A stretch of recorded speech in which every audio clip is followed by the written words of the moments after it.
અમદાવાદના ચાંગોદર પોલીસે ગેરકાયદેસર ફટાકડા ગોડાઉન સામે મોટી કાર્યવાહી કરી મોડાસર ગામે 4 રસ્તાથી અમથાપુર જવાના રોડ ઉપર ગોડાઉન ઝડપાયું છે। અંબિકા ટ્રેડલિંક નામના ગોડાઉનમાંથી ફટાકડાનો કરોડોનો જથ્થો ઝડપાયો છે।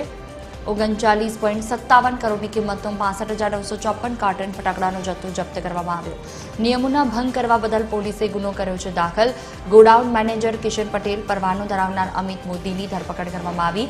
માર્ચ મહિનામાં લાયસન્સ પૂર્ણ થયા બાદ રિન્યુ થયું ન હતું। લાયસન્સ ન હોવા છતાં કરોડોનો ફટાકડાનો સ્ટોક રાખ્યો હતો। ફટાકડાની માત્રા સામે ફાયરની સુવિધાઓ પૂરતી ન હતી। ચાંગોદર પોલીસે આ બાબતે વધુ તપાસ હાથ ધરી છે।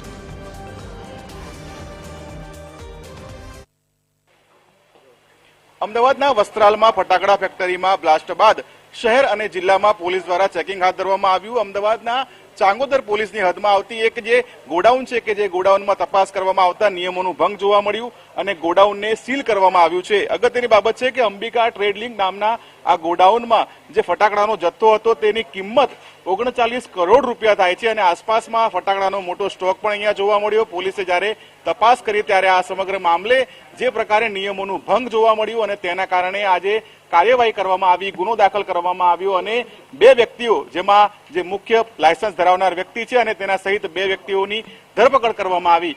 જે પ્રકારે બ્લાસ્ટની ઘટના બની અને સમગ્ર અમદાવાદ શહેરમાં ચેકિંગ કરવામાં આવ્યું અને ગ્રામ્ય વિસ્તારોમાં પણ ચેકિંગ કરવામાં આવ્યું। ત્યારે આ સમગ્ર બાબતે વધુ વિગત સાથે ચાંગોદરના પીઆઈ NH સવસેડા સાહેબ આપણી સાથે છે।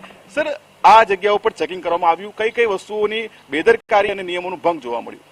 જી, ગઈકાલે સાંજે અમારી ટીમ અને એસડીપીઓ શ્રી સાણંદની ટીમ પેટ્રોલિંગમાં હતી અને ઇન્ફોર્મેશન એવી મળેલ કે અહીંયા ગેરકાયદેસર ફટાકડાનો જથ્થો છે એ સ્ટોર કરવામાં આવેલ છે। તો પંચો સાથે અમે રેડ કર્યા બાદ એવું વિગતો ખુલી કે આમનું લાયસન્સ છે એ એક્સપાયર થઈ ગયું છે, એમને રિન્યુઅલ પ્રોસેસમાં નાખ્યું છે પણ રિન્યુઅલ હજુ સુધી એને પરમિશન મળી નથી। તેથી અને બીજું કે બહુ મોટા પ્રમાણમાં જથ્થો છે અને આજુબાજુ ફાયરના એને સેફટીના છે પણ એ પૂરતા અમને પ્રાથમિક રીતે જણાયા નથી।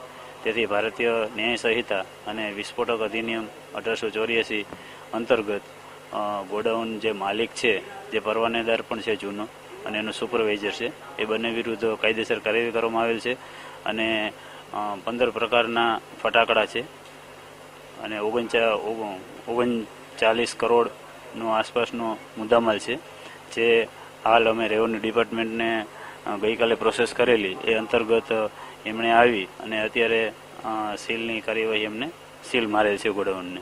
જી સર, ખાસ કરીને અહીંયા આ ગોડાઉનમાં કેટલા લોકો કામ કરતા હતા કે રોકાતા હતા? અને બીજી વાત કરીએ તો આજે ગોડાઉનમાં લાયસન્સ છે 31 માર્ચે પૂરું થઈ ગયું, એ રિન્યુ કરવાની પ્રોસેસમાં આટલો ટાઈમ લાગતો હોય છે કે સામાન્ય રીતે મળી જતા હોય છે?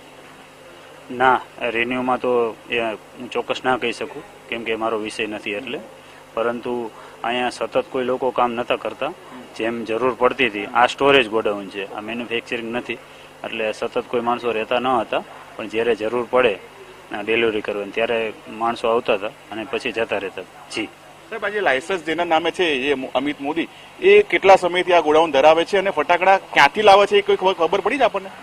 ક્યાંથી લાવે છે એ હજુ તપાસ ચાલુ છે પણ એ 2016થી એ લાયસન્સ ધરાવે છે અને એમની પોતાની માલિકીની જે આ જગ્યા છે। જી સર, ચાંગોદર પોલીસ સ્ટેશનની હદમાં બીજી કોઈ જગ્યાએ આ રીતે ગોડાઉન કે મેન્યુફેક્ચરિંગ યુનિટ છે કે એવું કંઈ આપણને ધ્યાને છે? ના, બીજું કોઈ ધ્યાને નથી પણ ખાનગી રીતે અને હાલમાં તપાસ પ્રક્રિયા ચાલુ છે। જો ઇન્ફોર્મેશન મળશે, અમને ખબર પડશે તો ત્યાં પણ કાયદેસરની કાર્યવાહી કરવા માટે કટિબદ્ધ છીએ।